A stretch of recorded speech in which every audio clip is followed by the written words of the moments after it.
Bom, então vamos entrar na parte mais importante, né, do nosso curso, do nosso treinamento, no capítulo 7, que é justamente falar dos blocos do Gutenberg Editor. Afinal de contas, nós estamos aqui para isso, para falar dos blocos, tratar de cada um deles. O Gutenberg Editor trabalha com esses blocos que são nada mais nada menos que pedaços de conteúdo que são inseridos no post. Então, ou na página. Basicamente, o que a gente está dizendo aqui é o seguinte: ao contrário de trabalharmos com uma estrutura, como eu disse, monolítica, fechada, onde o texto fica junto com a imagem, que fica junto com a lista, por exemplo, ou seja, aqui numa área como essa, né, a gente tem cada um dos elementos, né, é colocado exatamente junto ao outro. Então aqui a gente coloca o quê? Coloca a lista junto da imagem, junto do texto, numa estrutura única e fechada dentro de uma única caixa que a gente chama de content, ou seja, é uma estrutura mais ou menos monolítica. A grande mudança em relação ao Gutenberg é que aqui então a gente passa a trabalhar com os elementos em blocos. Então essa é a lógica do Gutenberg, trabalhar com blocos.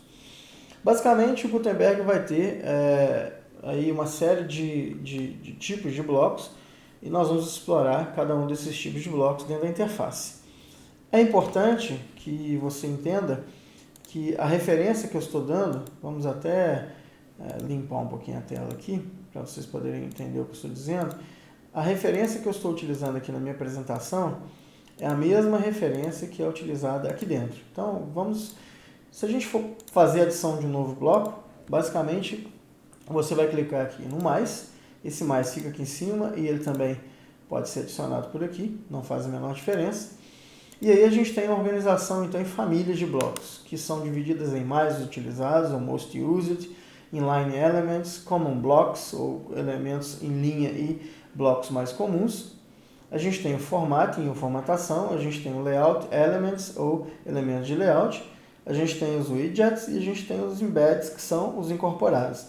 Basicamente, então, esses blocos que estão aqui divididos nessa interface foram organizados por mim nessa apresentação da mesma maneira.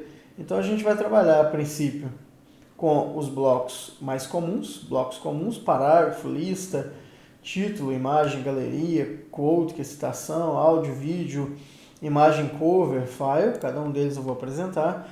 Depois vamos falar da formatação, dos blocos de formatação, cada um deles, como o bloco de código, o editor clássico, customização de HTML, o bloco pré-formatado, o bloco de verso, o pull quote e a tabela.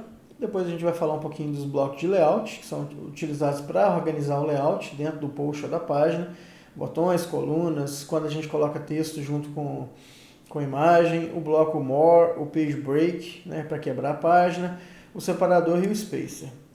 Depois a gente ainda vai falar dos blocos de widgets, vai falar dos embeds, que são os blocos incorporados, vai falar dos blocos mais utilizados e vai falar ainda dos inline image, por exemplo, que é um tipo de bloco também experimental aí do WordPress. Então, basicamente, vamos iniciar falando um pouco sobre os blocos comuns ou common blocks, que são os primeiros blocos da nossa lista. Então, se você considerar o most used inline, o primeiro conjunto de blocos mais importante aqui, mais relevante, é justamente o common blocks, e é por ele que nós vamos começar então.